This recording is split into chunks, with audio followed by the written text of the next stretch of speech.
Sabe quando você termina um livro e daí naquele momento que você fecha ele, você sente uma certa solidão? Que é como se você estivesse deixando pessoas próximas, pessoas que você conhecia para trás, amigos que você tá ali, você não vai ter mais aquele contato, e daí você sente o famoso luto literário ou a ressaca literária.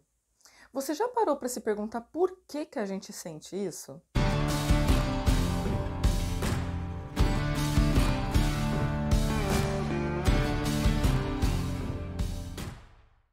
Misery, Louca Obsessão, do Stephen King. Eu acho que eu nem preciso ficar rasgando seda, né? Tanto para esse livro quanto para Stephen King, porque os dois são maravilhosos. Aliás, qualquer livro do Stephen King é muito bom, né? Mas esse livro aqui eu não sei, ele tem alguma coisinha que mexe com a gente de uma forma diferente, sabe? E é simplesmente fantástico. Assim, das adaptações para cinema do Stephen King, assim, das mais antigas, eu acho que esse daqui é uma das melhores adaptações que já foram feitas. Eu conheci esse livro, na verdade, eu conheci primeiro o filme, lá nos anos 90, quando eu era criança, porque, sim, eu era uma criança que ficava assistindo o Rei Leão incessantemente e filmes de terror com meu pai. Então, olha que criança fofa, né? E aí eu acabei assistindo esse filme. Nossa, eu gostei pra caramba na época, mas eu não sabia que era uma adaptação. Muitos anos depois eu vim a saber que era uma adaptação do Stephen King e tal. E aí eu falei, não, preciso ler o livro, né? Porque eu quero saber dos detalhes, né? Que a gente tá cansado de saber que livros têm muito mais detalhes que os filmes. E aí eu comprei o livro, li e depois eu acabei assistindo de novo o filme para poder lembrar e bater ali, ver o que continuava fiel ou não, o que foi retirado e tal. E assim, nossa, o filme não deixa a desejar do livro. Assim, é realmente uma adaptação muito fiel ao escrito. Então, o meu intuito nesse vídeo de hoje não é fazer uma resenha. É só para mostrar uma coisinha que eu achei interessante ali na leitura. Mas, para quem ainda não leu, vou fazer aqui só um apanhadinho muito, muito rápido, um resumão mesmo do livro, porque você precisa ler, é maravilhoso. Então, leia às cegas, porque é muito bom.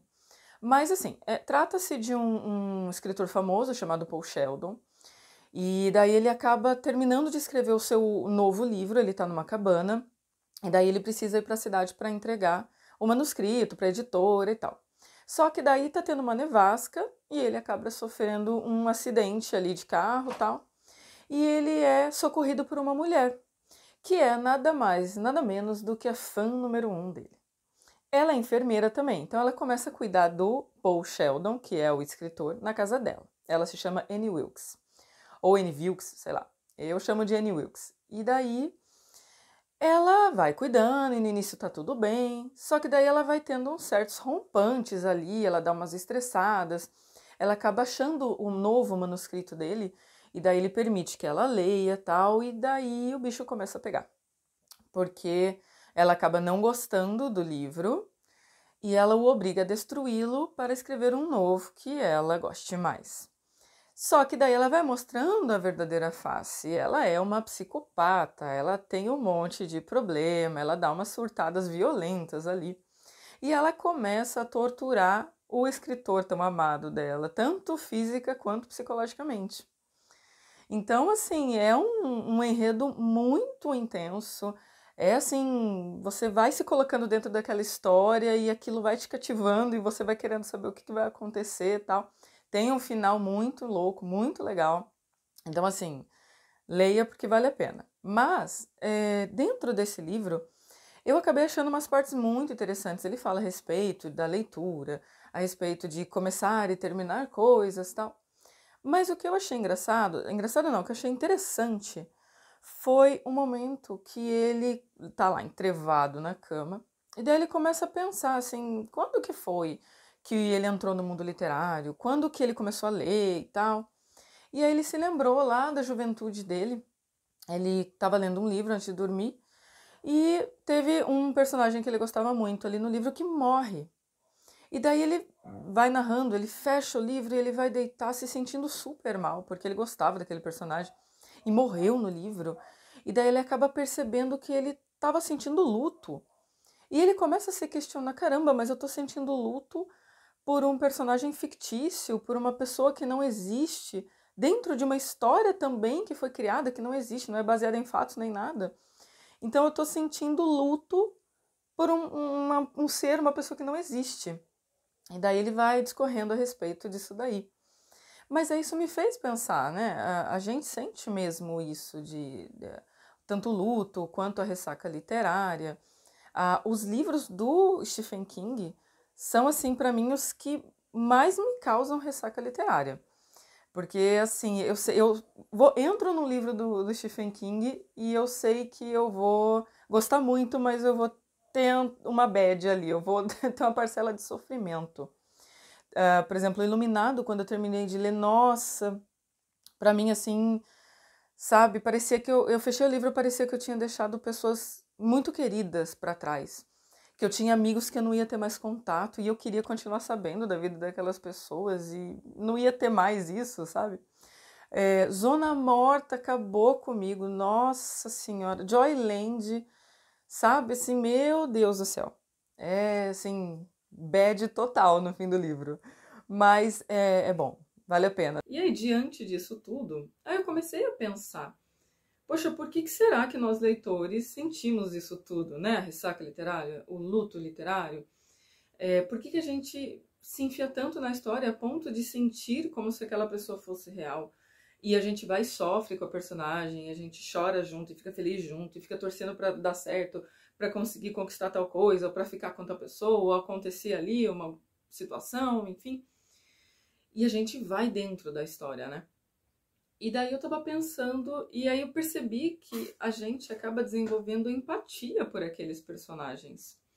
E eu fui pesquisar e o termo empatia literária existe. Eu não sabia, fiquei sabendo essa semana. Nunca tinha escutado falar antes.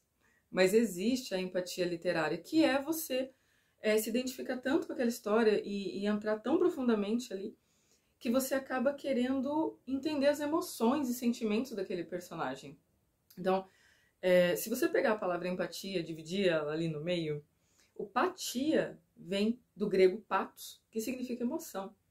Então, é você tentar entender a emoção de outra pessoa, você tentar entrar ali na psique dela para entender por que ela está reagindo daquela forma, por que ela está tendo determinadas atitudes. E aí, sentindo toda essa empatia, toda essa explosão de sentimentos, a gente acaba estreitando laços com aquele personagem, né? Como se ele fosse realmente alguém muito próximo. E no Misery, a gente acaba vendo os dois lados da história.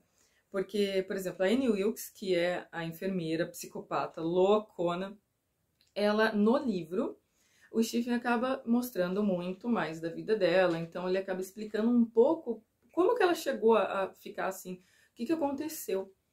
E daí você começa a entender, a sentir a empatia pela Annie Wilkes, pela psicopata, mas você começa a pensar no lado dela e tentar entender as emoções e começa a se colocar no lugar dela nessa primeira parte em que ela tá ali com o autor favorito da vida, sabe? Que é alguém que ela super admira e que acompanha os livros há muitos anos. E daí você começa a pensar, poxa, como será que eu reagiria se eu estivesse recebendo o meu escritor favorito na minha casa, né? Lógico que você não vai torturar ele igual ela fez, mas a gente com certeza ia tietar tanto quanto ela fica tietando ele, sabe? Se rasgando de elogios, falando que tudo que ele escreve é maravilhoso, é perfeito e tal, tal. Até ela ler o manuscrito, né? E depois a gente começa a entender o lado do Paul Sheldon, porque existem umas cenas que ele, por exemplo, ela não gosta do livro novo e ela obriga ele a queimar. Só que nesse momento, ele já percebeu que ela é psicopata, ele já percebeu que ela não bate bem ali da casinha, não. E aí, ele já sabendo disso, ele ainda reluta, ele fala que ele não vai destruir o livro dele, aquele manuscrito. Ele não quer, ele só tem aquela cópia. E ela fica lá insistindo e ele falando que não vai destruir e tal. E aí a gente fica nessa, assim, olhando pra ele falando, meu Deus, Paul, destrói esse negócio, essa mulher é louca, ela vai te matar, então queima logo isso daí, né? Não pensa duas vezes. E aí, mas, ao mesmo tempo, depois você para pra pensar, imagina só, você trabalhou durante uns 6, 8 meses, todos os dias em um determinado projeto, seja lá o que for, qualquer coisa. E daí, antes de você mostrar isso daí terminado para alguém, né, ou para o seu chefe, ou para, sei lá, para o ponto final da coisa, chega alguém aleatório, vê o que você fez durante 8 meses, todos os dias, e fala, não gostei, destrói isso daí. Você não vai destruir, você vai falar, não vou, se toca, né, não vou destruir isso daí. Você vai relutar. Igual o Paul Sheldon fez. Mesmo ele já tendo percebido ali que a Annie Wilkes é louca e vai fazer alguma coisa errada, ele reluta. E aí a gente acaba percebendo que não, possivelmente eu também tentaria não destruir o meu livro. Então a gente vai se colocando ali no lugar das duas personagens. E é interessante também a gente perceber isso da empatia, a empatia literária, porque ela prepara a gente para a vida, né? Ela prepara a gente para ter empatia na vida real. Dentre todos aqueles benefícios que a gente sabe da leitura, que combate o Alzheimer, que é bom para a memória, que desestressa, alivia e tal, bom para a imaginação, vocabulário, né, etc. Existe essa preparação para a vida também, porque a gente acaba desenvolvendo na leitura sensações e sentimentos que a gente, sem às vezes perceber, começa a trazer para a vida real. Então, a partir do momento que você aprende a desenvolver a empatia por um personagem fictício, quando você vê, você está começando a aplicar essa empatia na vida real. Então você começa a olhar as pessoas ao seu redor e começa a tentar entender também elas. Por que elas estão reagindo daquela forma? Por que elas tomaram determinada atitude? Por que elas escolheram aquilo ali, não aquela outra coisa? A gente começa a olhar para o mundo exterior, para o mundo real, de outra forma, com coisas que a gente acabou aprendendo dentro dos livros. Ou aprendeu a desenvolver determinada sensação, determinado sentimento no mundo literário. Então, quando alguém vier te perguntar, ai, tá, você fala tanto que livro é bom, então por que é bom? Aí depois de você citar as 1.500 coisas que a gente sabe que a leitura traz de benefícios pra gente, você cita essa também. E aí, você que já leu esse livro, deixa aí nos comentários o que você achou, o que você curtiu mais dessa história louca aqui. Você já assistiu o filme? O que você achou da adaptação? E para você que ainda não leu, eu super recomendo, leia, porque ele é muito bom.